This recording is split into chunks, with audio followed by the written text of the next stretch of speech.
실외 마스크 해제를 둘러싸고 신구 권력 간의 신경전이 벌어지고 있는데요. 완전한 일상 회복 생각보다 쉽지 않습니다.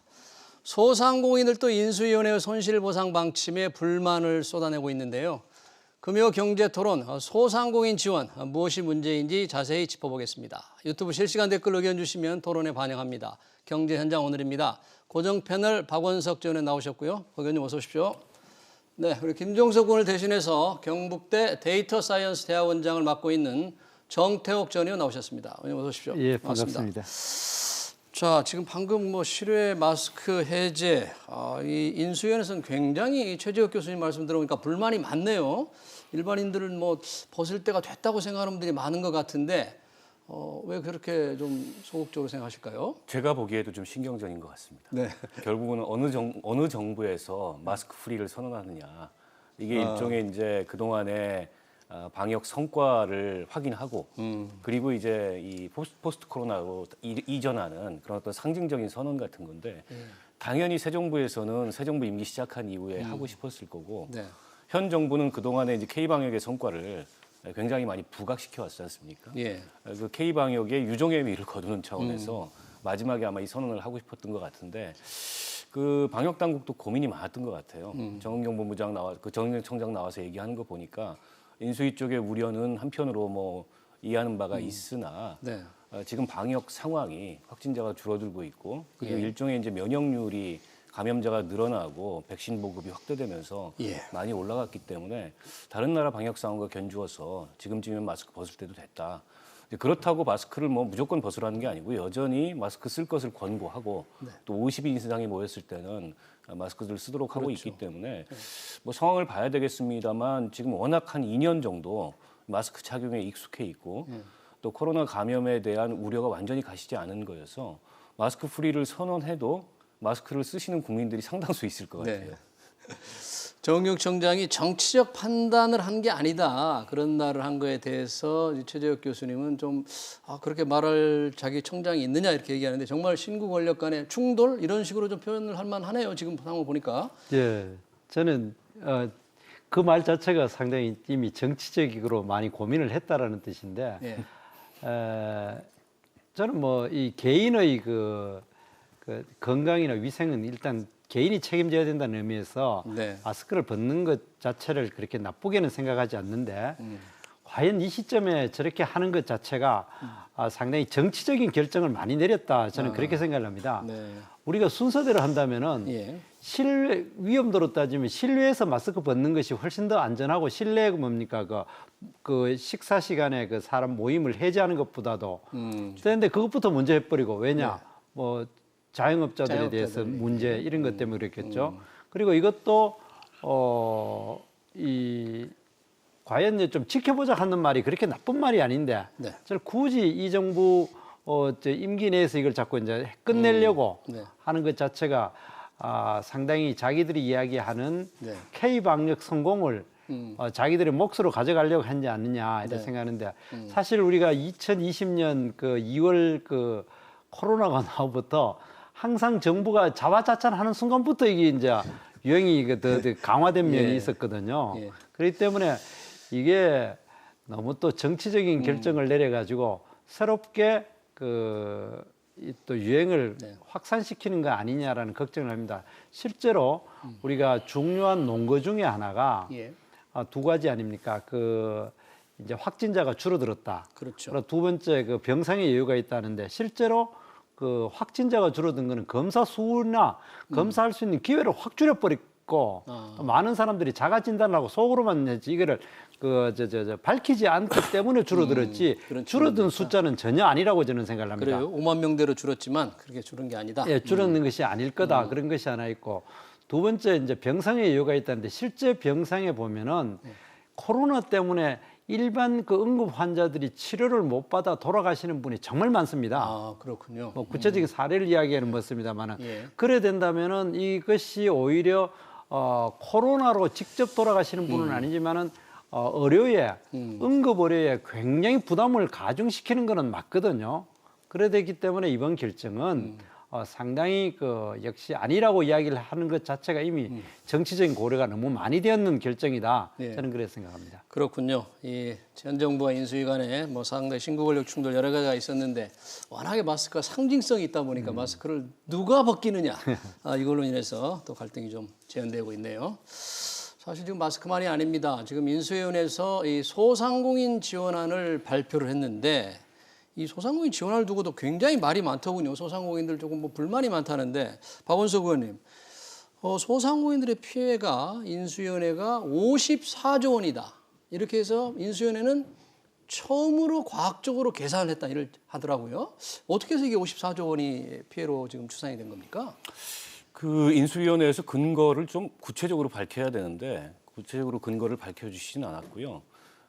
아마 그런 것 같습니다. 국세청의 그 자료를 토대로 해서 예. 2020년, 21년 2년간 그 소상공인 자영업자들의 영업이익이 얼마나 줄어들었는지 이걸 이제 계산을 해보니까 한 54조 원, 551만 그 업체에 이 정도 된다고 발표를 했는데 물론 그 이전에도 추경을 할 때 그 정부에서 손실 규모를 추정했던 손실보상법 제정된 이후에 손실 규모를 추정했던 근거 자료들이 있기 때문에 아주 근거가 없다고는 얘기할 수 없을 것 같은데 근데 자영업자들이 느끼는 체감은 전혀 다른 거죠. 예를 들면 1,000만 원 매출에 한 300만 원 영업이익을 내던 자영업자가 코로나 이후에 오히려 한 마이너스 500만 원 이 영업 손실이 났다. 이러면 이 사람의 손실 규모는 800만 원인데 사실상 이번 자료는 300만 원 영업이익이 없어진 것만 추정한 그런 데이터이기 때문에 현실과 전혀 맞지 않는다. 이게 이제 자영업자들의 불만이고 예.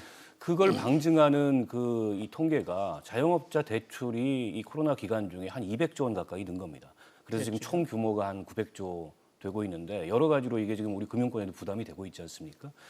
대선 때 1호 공약으로 50조 원 정도 손실보상 그 이 재정을 편성을 해서 취임 이후에 즉각적으로 하겠다고 했는데 어제 발표하시면서 그래서 전체 손실 보상 규모가 얼마냐 이건 발표를 안 하셨어요. 손실 규모가 이 정도인데 어느 정도 보상을 해줄 거냐 이건 발표를 안 하셨고 추후에 이제 추경안 낼 때 발표를 하겠다고 하는 게 한 가지가 이제 불신 요인이고요. 또 한 가지는 차등 지원을 하겠다고 했습니다. 그렇습니다. 그러면 뭘 기준으로 몇 등급으로 나눠서 어떻게 차등 지원을 하겠다는 건지 이것도 지금 구체적으로 나와 있지 않기 때문에 자영업자들 입장에서는 기대에 훨씬 못 미친다 이런 불만이 나오고 있는 게 아닌가 싶습니다. 지금 박 의원님 말씀하신 대로 이 차등 지원이 굉장히 앞으로 논란이 될 것 같아요. 그동안에는 윤석열 당선인이 최대 1,000만 원, 지금 지원한 것 빼면 최대 600만 원 정도를 방역지원금으로 지원하겠다 하니까 다 600만 원씩 받는 걸로 지금 알고 있었는데 이 차등 지원하면 어떻게 지금 지원하겠다는 걸까요? 이제 거기에 대해서 지금 윤석열 그 당선인이 후보자 때에 완전 똑같이 주겠다는 말은 안 했는데 이제 뭐 완전 보상인가? 예. 그렇게 그런 용어를 썼어요. 그걸 그때 이제 우리 언론인이나 국민들이 듣기는 일괄로 지급하겠다. 그렇게 이해를 내가 이제 1,000만 원 정도 주겠다. 그랬으니까 이미 그 문재인 정부에서 400만 원 줬으니까 한 600만 원 정도는 일괄로 지급하는구나. 그렇게 이제 알고 있었지 않는가. 그래 생각하는데 이제 어제 아래 수요일 날 발표했는 것에 가장 핵심은 두 가지 아닙니까? 그 이제 손실 보상을 아니다.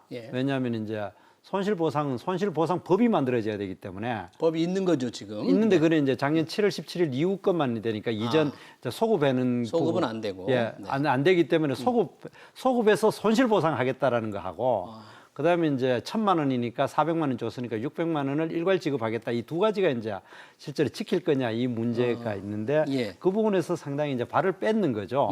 그러니까 손실 보상이 아니라 작년 7월 이전 손실 보상은 소급해서 못 한다는 거. 아니 이제 그거를 한다. 그런데 그것이 손실 보상으로 하지 않고 그 용어를 그 피해 지원금이라는 이름으로 했으니까 이게 이제 자영업자들은 손실 보상은 법적으로 내가 권리를 가지는 거고 피해 지원금은 이제 정부가 예산 범위 내에서 이렇게 주는 거기 때문에 약간 이제 덜 정치하고 그 법적 권리가 좀 줄어드는 거죠. 그러나 이 확실히 인수위에서는 과거 거를 손실보상에는 법도 만들어야 되고 여러 가지 복잡하고 절차도 아주 꼼꼼하게 따져야 되기 때문에 그거는 불가능하기 때문에 피해 지원금을 준다. 그거는 이제 과거 거도 준다. 이래 됐는데 일괄 지급이 아니라 차등 지원으로 한다. 네, 차등 그것도 600만 원을 다 준다고 생각했는데 예. 최대 600만 원을 차등 준다 하는 것이 이제 손실보상자 여부는 예. 이제 중소상공인들이 반발하는 것에 대해서 명분인 것 같고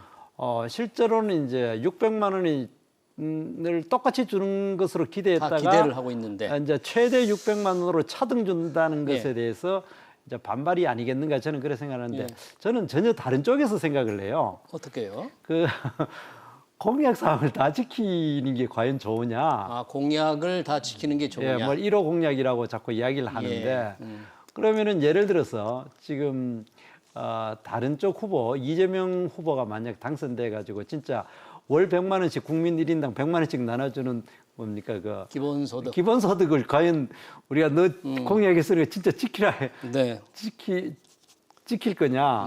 자 이게 또 지켰다 치면은 군인들한테 그 의무복무병들한테 월 200만 원 주겠다. 이것도 진짜 지켜야 되느냐? 최대 200만 원까지 올리겠다는 거죠. 병사 월급. 최대도 말하고 그냥 200만 원이라 200만 했어요. 그거 지금 지킨다고 말하고 있는 거죠. 그거 아직 안 지킨다고 안 지킨다 말 안 했는데. 안 했죠. 네. 여튼 뭐 이 공약을 지키느냐. 그러니까 이게 이제 공약하고 집권 이후에 실제 정책을 만들어 추진하는 거하고 뭐 갭이 있을 수 있죠. 예. 역대 어느 정부나 그런 측면이 있었고. 근데 이제 이 자영업 손실보상 문제는 워낙에 코로나 피해가 컸고 예. 또 그로 인해서 아주 관심이 집중됐던 그런 사안이고 이걸 가지고 또 토론도 많이 했습니다. 네. 그게 적합하냐, 뭐 적합하지 않냐. 그리고 현 정부가 했던 그 보편적 재난지원금에 대해서 또 비판도 많이 했어요. 이 국민의힘이나 윤석열 당선인이. 그래서 상당히 지금 이제 이해관계자들이 예. 이 기대를 갖고 있는데 이게 또 인수위 초기에 어제 로드맵 발표하기 전에 구체적 수치들이 나왔었습니다. 보정률은 100%로 하고 네. 하한액을 50만 원에서 100만 원으로 올리고 아, 손실 피해 네, 보상. 그리고 600만 원 정도 네. 보상을 한다. 이런 구체적 수치들이 나오다 보니까 기대감이 더 커졌던 건데 막상 어제 발표해서 알맹이가 없더라. 총 손실 규모가 얼마인지. 예. 그리고 차등 지원을 한다는데 그 차등 지원의 그러면 기준이 뭐고 등급이 뭔지 이런 것도 발표 안 하고 막연하게 이게 54조라는 피해 규모만 얘기해 놓으니까 그 피해 규모는 우리 체감하고 전혀 다르다 이런 예. 반발들이 나오고 있는 거고 아마 이제 이 그 손실보상을 준비하면서 그 중소자영자 단체들 뭐 여러 업종의 단체들하고 간담회를 했던 것 같아요. 근데 이제 그런 간담회 내용도 제대로 이제 반영이 안 됐다. 그리고 소급 적용 문제도 애초에 완전 보상하겠다 그러도 그 소급 적용을 의미하는 거였는데 왜 그 얘기는 꿀떡 삼켰냐. 네. 이런 불만들이 나오는 것 같고. 근데 이게 중요한 게 그렇습니다. 이게 소상공인 자영업자들이 민심의 바로미터 같은 그런 역할을 하잖아요. 바로 지방선거예요. 네. 6월 1일 날. 예. 그래서 자칫 이게 돈을 주기로 결정을 해놓고도 예. 이 인심 쓴 그런 효과를 누리지 못하는 오히려 반발만 커지는 이제 그런 결과를 낳을 수도 있어서 아마 이제 어제 안철수 위원장이 그 로드맵 설명을 해놓고 조금 이게 이제 언론이나 이런 데서 비판적인 논조가 많이 나오니까 오늘 추가적인 해명을 좀 했어요. 아, 그래요? 또 그래서 구체적인 수치는 네. 이 추경안을 내면서 어차피 추경은 국회가 결정하는 거고 예. 정부에서 지금 만들고 있는 과정이니까 발표를 할 거고 그런 우려들 각계에서 지금 나오고 있는 우려들을 충분히 감안해서 구체적인 안을 내놓겠다 이렇게 오늘 추가적인 해명을 했으니까 조금 기다려봐야 될 것 같습니다. 일단 소상공인들의 피해는 추산이 54조로 지난 2년간 됐는데 얼마를 지원하겠다는 구체적으로 안 나오는 것은 지금 박 의원 말씀대로 추경안이 달라지면서 지원 금액도 달라질 수 있기 때문에 지금 섣불리 말할 수 없다. 그런 그건 건가요? 저도 이해는 돼요. 예. 왜 그러냐면은 뭐 전체적인 그 일의 구도는 됐지 않습니까? 예. 54조 그 손해 났는데 손실이었고요. 이제까지 이제 이 보상해 준 것이 약 30 몇 조 1조인가 되니까 이미 지급을 한 게 있죠. 지원한 게. 31조 6천억인가 예. 했으니까 남은 것이 24조 4천억인가 뭐 그 정도 네. 되는데 지금 이제 여러 가지 말에 추경의 규모가 얼마냐 이랬을 때 약 한 30조 원 내외가 될 거다. 예. 이렇게 이야기를 하면은 우리가 수치를 정확하게 551만 자영업자라고 딱 정했지 않습니까? 네. 그러면 한 자영업자당 평균으로 한 400만 원 정도 407만 원 정도는 그냥 아주 산술적으로 나눠 보면은 예. 그러면 뭐 600만 원까지는 아니지만 결코 적은 돈은 아닌데 그러나 이제 정치 구도라는 게 국회를 가면은 예. 뭐 예를 들어 이어서 400만 원 주겠다 해놔놓으면 보나마나 또 야당 쪽에도 엄청 더워지고 뭐 이렇게 서로 하다 보면은 여러 가지 논란이 있으니까 구체적인 예산 규모를 아마 자기들은 추산을 저는 어제 아래 발표된 걸 기준으로 봤을 때에 예. 54조 피해액이다. 네. 그리고 이미 31조 나가 6천억 지원됐다. 줬다. 그러면 24조 4천억 남는다. 그리고 551만이다 하면 407만 원이면은 600만 원 기준으로 봤을 때에 적기는 하지만은 평균 400만 원 되니까. 400만 원 되니까 적은 액수는 아니에요. 예. 그래야 되는데 이거를 지금 섣불리 발표하면은 또 뭐 이런저런 이유로 해가지고 예. 예를 들어서 이제 대표적으로 업종별로 예를 들어 예전에 이제 예를 들었는데 서점 같은 경우가요. 예. 총회 지난번 손실보상할 때 보면은 서점 업종별로는 손해가 없어요. 서점이요? 예, 그래요? 책이 왜냐면 그 이제 그 실제로 손해 본 건 누구냐 하면 아주 영세 서점이 피해를 받지 전체 그 뭡니까 책 팔리는 거는 오히려 뭐 인터넷 서점이나 그런 데서 그다음 좀 저런 데는 뭐 늘었으니까. 오히려 늘어났으니까 이래 되니까 개개 업종들은 굉장히 차이가 나거든요. 그래 되기 때문에 이런 것들이 분출하는 거를 분출을 해요. 네. 구체적인 안이 나오기 시작하면 그런 거를 아예 국회에다가 어떻게 책임을 좀 이래 분산시키자 그런 의미로 봤을 때에 정무적으로는 어떻게 생각하는지 몰라도 현실적으로는 저도 이제 저는 공무원도 오래 했고 네. 그다음에 이제 이 국회에 국회 계셨고요. 여의도도 조금 있어봤는데 아마 그런 현실적인 고민 때문에 나왔는 게 아닌가 저는 그렇게 생각합니다. 그러니까 이제 이게 개별 아마 예. 새 정부로서도 그런 어떤 고민이 있을 것 같습니다. 지금 굉장히 인플레이가 심해지고 있는 상황이잖아요. 근데 여기다 또 추경을 통해 가지고 돈을 뭐 50조든 30조든 풀게 되면 오히려 인플레이가 가속화될 수도 있고 그게 이제 우리 경제에 미칠 여러 가지 영향들에 대해서 걱정을 하지 않을 수 없을 거고 때문에 이게 이제 과정 관리가 굉장히 중요한데 인수위 단계에서도 50조까지는 아니지만 한 35조 정도 추경 규모가 되지 않겠나. 근데 이게 35조라는 숫자가 나오면 현금 지원만 35조인 줄 생각하는 경향들이 굉장히 강해요. 그렇죠. 근데 그것만이 아니죠. 사실은 뭐 금융 지원, 세제 지원, 예.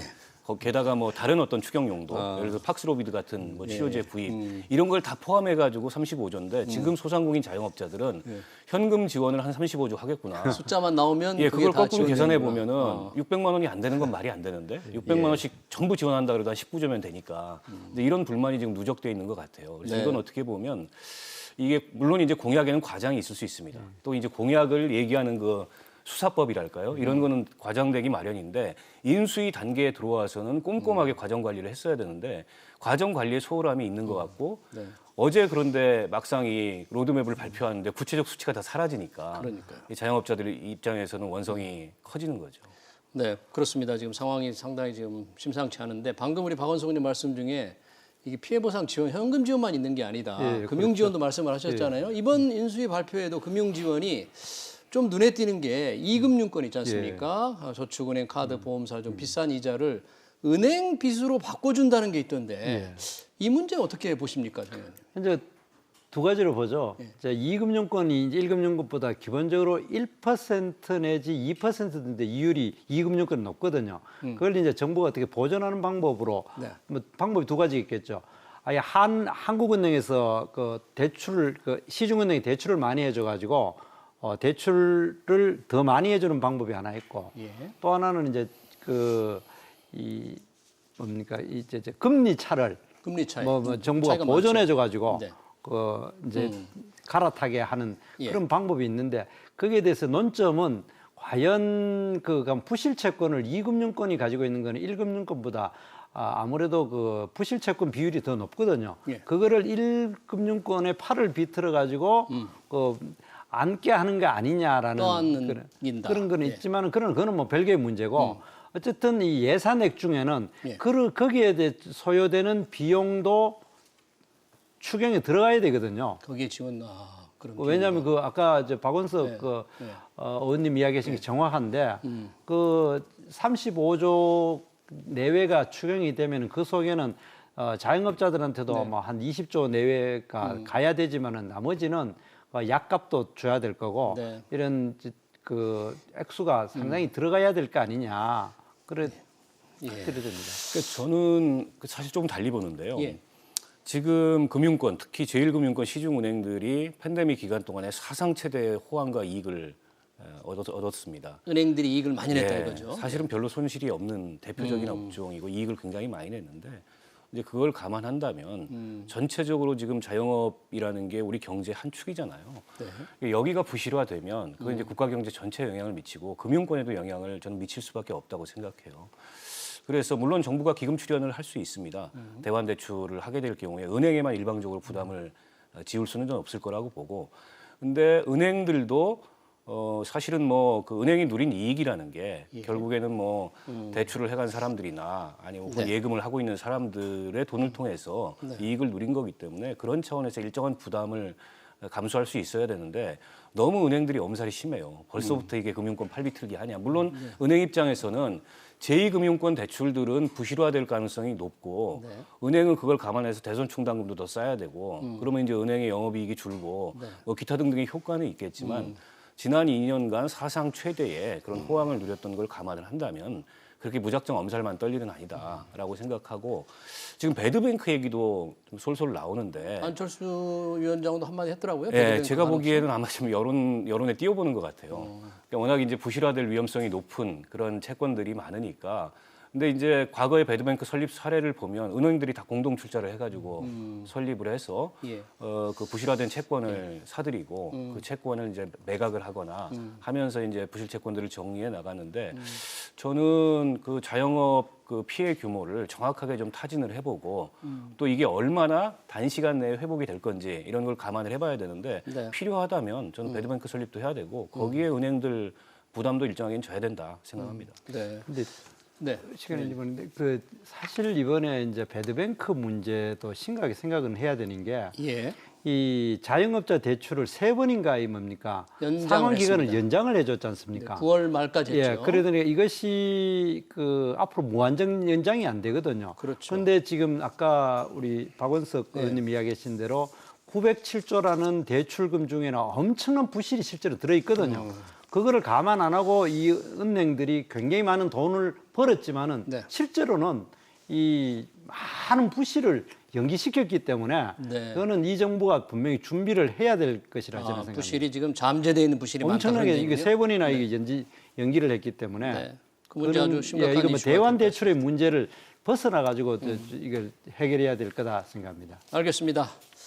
코로나19 관련 마스크 상황 그리고 소상공인 지원 문제 토론 시간 관계상 여기서 마치겠습니다. 지금까지 박원석 전 의원 그리고 정태욱 전 의원이었습니다. 두 분 고맙습니다. 고맙습니다. 네.